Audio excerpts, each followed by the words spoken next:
Hey, what's up, guys? How's it going? So, this is gonna be more of a serious video.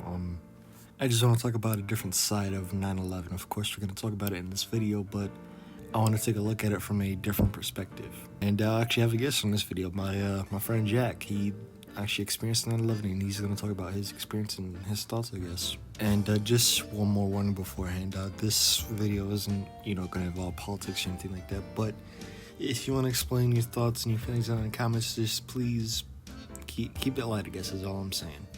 But besides that, there's a few games that I want to talk about that were affected by 9/11 heavily. Of course, you got Grand Theft Auto and Twisted Metal Black, a few games that were definitely affected by this tragedy. And I mean, hell, certain movies had to be changed because of it. Anyway, I feel like that's enough rambling from me. Now, I want to bring on my friend Jack to explain his experience and what happened during 9/11. So I guess here we go. Like, if you want to introduce yourself. Hey everybody, my name's Jack. Like I said, I'm one of the old farts, I guess you would say. Met Nostalgia, been following some of his videos, so thought I would just drop in and support the channel and the topic we're going to be talking about today. Yeah, so unfortunately we're going to be talking about a honestly really dark topic, but 9/11, and I guess with this video I'm taking it in a more, I guess, lighter direction, even though nothing was, light about 9/11, but I guess, what was your experience with it, I guess? 9/11 being the anniversary today, our hearts go out to everybody. It was a very sad time for America, 100%. I remember the times of a different America before the world changed on that day.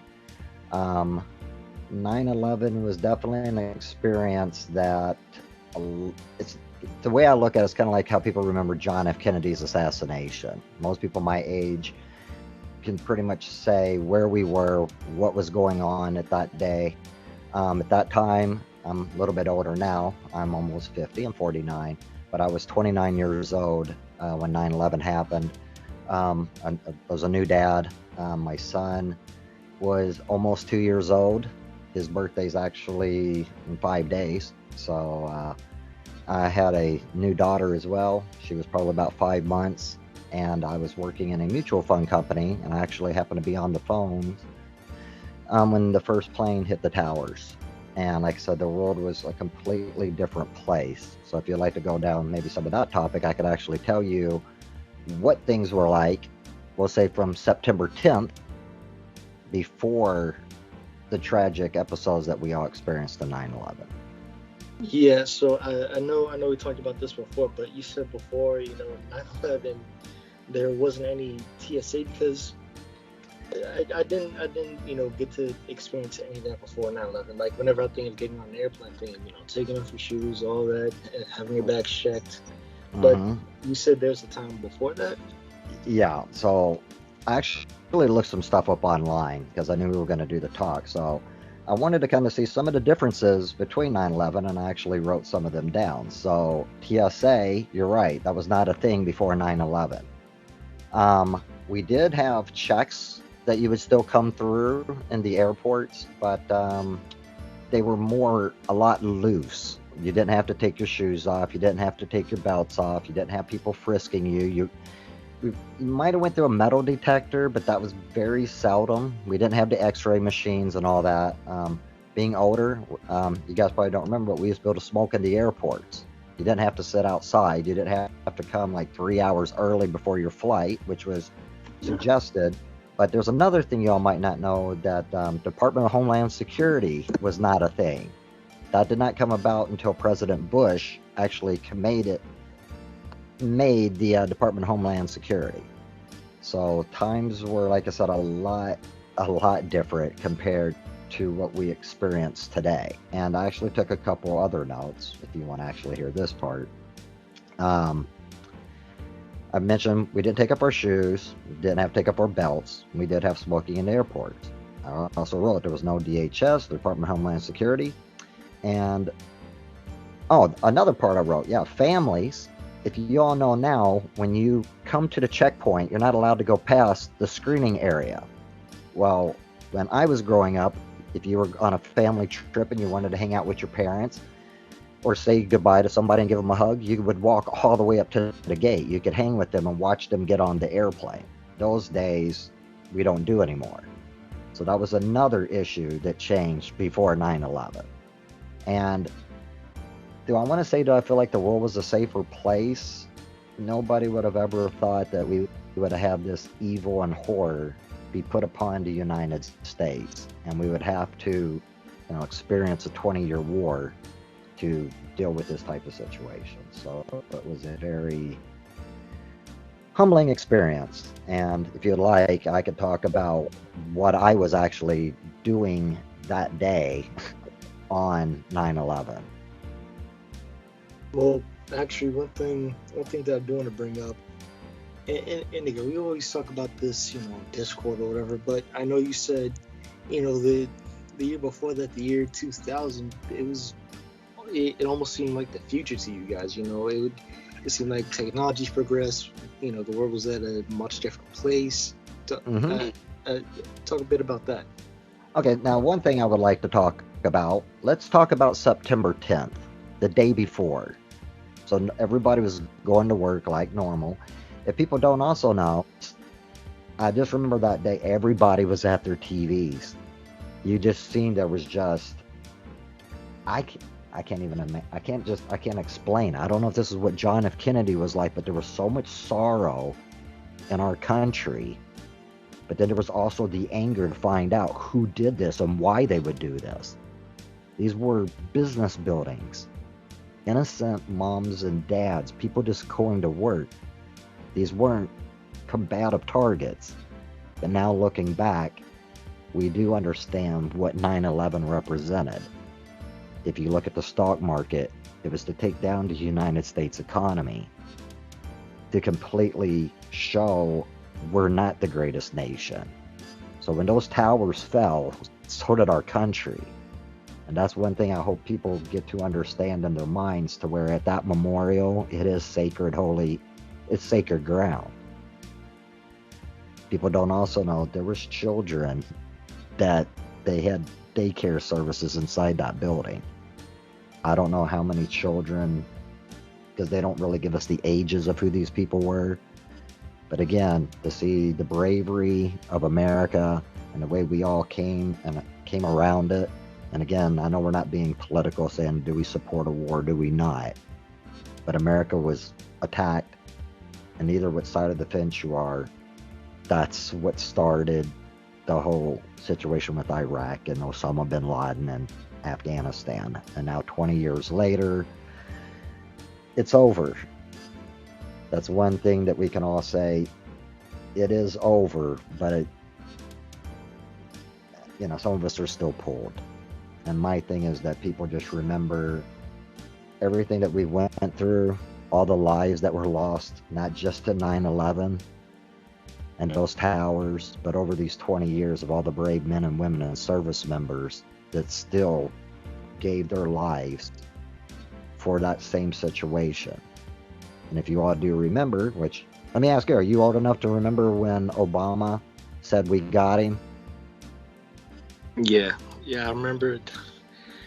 SEAL Team 6. Yeah, I remember just waking up on my way to school and I saw it on the news. Right, and it was in all the newspapers. And it was a big celebration here in the United States. That a lot of people, that we were like, the man who took credit for the lives of Americans, and it took us a while, but the president said, SEAL Team 6 went in, and we've got him. And it was all over the newspapers. And again, I pray to God that we never see anything else like this again in our lifetime. But terrorism, it was real. And it put a lot of fear in a lot of people. And it took America a while to come back. And I know we've talked before that you might make some videos about some video games and stuff that might have touched upon the 9/11 topic, but you understand, even afterwards, because let's talk about not all the death, but we'll just talk about America after the fact, behind the Department of Homeland Security, and besides the TSA and the surveillance system that everybody's so accustomed to these days. There was also a situation in movies to where anybody to make a movie about 9/11, because we all knew the movies were going to come, but the country was mourning because we lost so many fellow Americans, innocent civilian people, to where it was disturbing. Nobody wanted to see the movies. To not see those towers there anymore and that empty space, we just weren't ready. And I want to say, I don't think some of those movies and stuff that came out, talking about 9/11 was like 2 to 3 years after the fact. Same thing with video games. There was videos that used to have the towers in it. People were told, don't show the skyline of New York anymore, Manhattan, because of those 2 towers. That's how it strongly affected the American people and our psyche. Because again, we were scared of this boogeyman that they could just strike us at any time. Again, I don't know if this is what the people of Pearl Harbor felt, but again, that was a military target. This time, it could have been a shopping mall. It could have been, and that's why I said with all the situation that was going down, it reminded me we were under attack. It was a war, because not just those towers, but the Pentagon. I don't know if I can get people to understand and relate how scary that was, knowing plane after plane. And if you watch some of the 9/11 documentaries, we do hear some people kept saying, oh, there's going to be planes coming every 30 minutes, because there was a lot of commercial airlines up in the air. Oh, that was another thing. Again, on a positive note, we'll just bring up cell phones. If anybody does remember with the cell phones and the communications, there were conversations that was going back and forth. Now, here's a situation, and I'll just ask you this. What would you guys do if you were in a situation where you're trying to make phone calls? And again, you got all these people that are running for their lives, okay? And you get split up from your families, and you're trying to figure out, where are they? Now, remember back then we had pay phones, but we also had cell phones. But there were so many phone calls that was going in, it crashed the network. So now you have no idea where your loved ones are. You're separated. There was a mass exodus that was coming out of Manhattan. They were saying coming across the bridge, there was like 20,000 people trying to evacuate. Because when the towers came down, we saw all the dust that came down the streets and blew out windows, that people were running for their lives. And some people, the stories are very inspiring.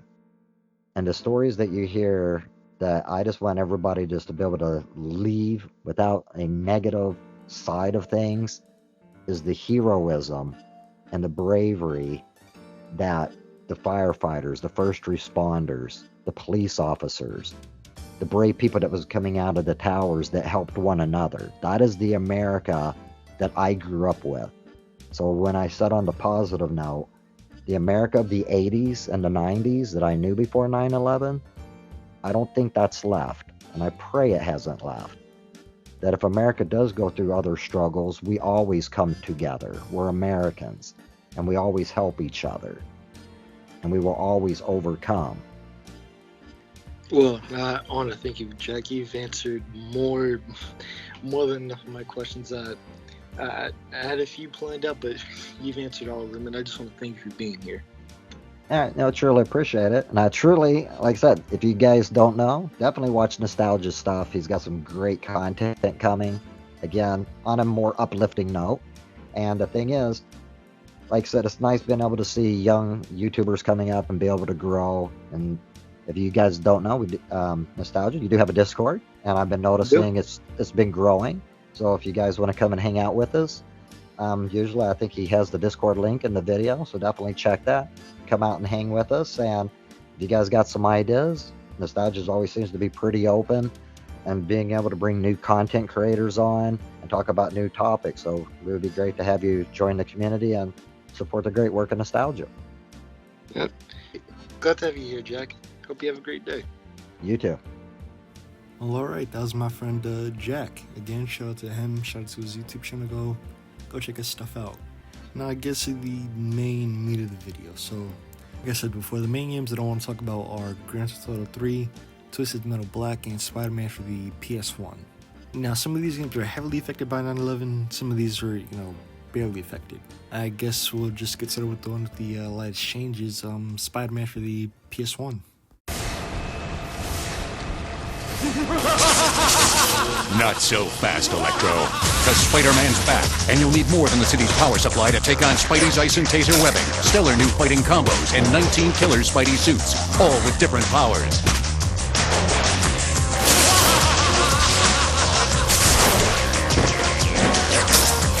Hey, Electro! Who's got the power now? Spider-Man 2, enter Electro. They're ready to fight. Are you? Rated E for everyone. Now, the first game that I want to talk about is Spider-Man 2 Enter Electro. Now, this game released in August 2001, but of course, due to 9/11, the game was shelved until October. And this game received light, minimal changes, very, very small, insignificant changes due to 9/11. I'd say the one that stands out the most is the final boss battle. So the final boss battle was supposed to take place on the World Trade Center. Of course, due to 9/11, this changed to a unnamed building. There's a cutscene before the boss fight. Spider-Man says, "Where would you go to be on top of the world?" Obviously, that was cut. Guy might have an idea. Where would you go to be on top of the world? I'm coming, Electro. Your power play ends tonight. Tonight! I would say that's the most biggest thing that was cut from Spider-Man 2. And I feel it was, and I feel like that was necessary after what just happened, a few months ago, after this game first released. But that's the only change I could find that was related to 9/11 in Spider-Man 2. Let's move on to the next game.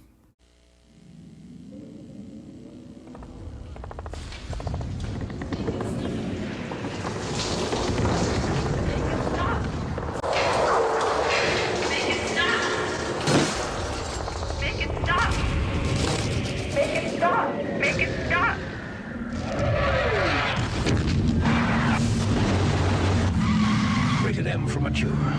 Twisted Metal. Black. Now then, if you guys don't know about Twisted Metal, it's basically like a demolition derby. Of course, there's a lot of infamous characters in Twisted Metal. Of course, you got the ice cream truck and all that. But in Twisted Metal Black, there was a level where you have to shoot down a plane before it hits a building in order to unlock this character. I think the character is Yellow Jacket. So yeah, you just have to shoot down a plane in order to get the secret area, then unlock the character. Now, in the American version, everything was still there, but in the European version, this area was cut. You weren't allowed to shoot down a plane, and the cutscenes weren't there as well. Kind of weird how the European version was changed, but not the American version. That's kind of weird, but it is what it is. Now I guess the elephant in the room, Grand Theft Auto 3.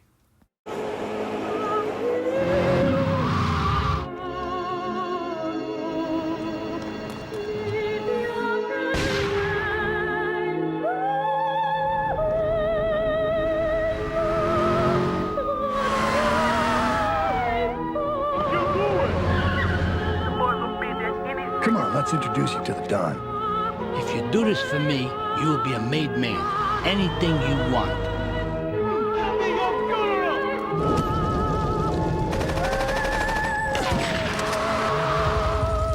Put your hands in the air right now. Experience has taught me that a man like you can be very loyal for the right price.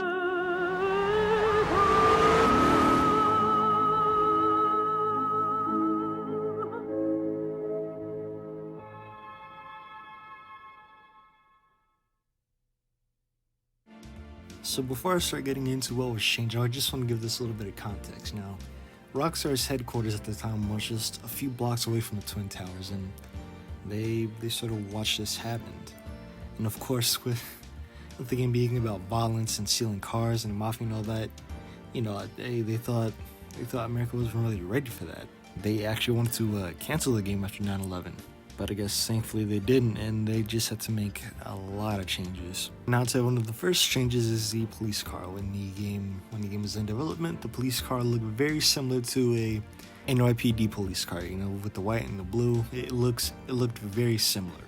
But of course, they didn't want any correlation with New York at the time, so they changed it to just black. And another small change that I would like to bring up is the flight pass for the planes. Now, I think there's only one flyable plane in Grand Theft Auto 3, but for the pedestrian planes that you can't drive, they basically just changed the route so it doesn't look like it's going, you know, backwards, or they just changed it so it doesn't look like it's going into a building of some sort. And they actually removed the mission because it mentioned the word terrorist. And another small thing, Rockstar actually removed a little bit of gore when it came to shooting pedestrians. So if you shoot somebody in the head with a sniper, blood doesn't shoot out as much as it would in the older version. Although you can enable it in cheat codes if you wanted to. And besides those changes, the only other change I could find is a change in pedestrian words or routes. That's basically all the 9/11 changes that I could find personally. But if you guys enjoyed this video, I appreciate that. I'm not even gonna ask you to like or subscribe at all. I just want to give a moment of silence for the people that died on 9/11. And that's it. I hope you guys have a nice day. Peace.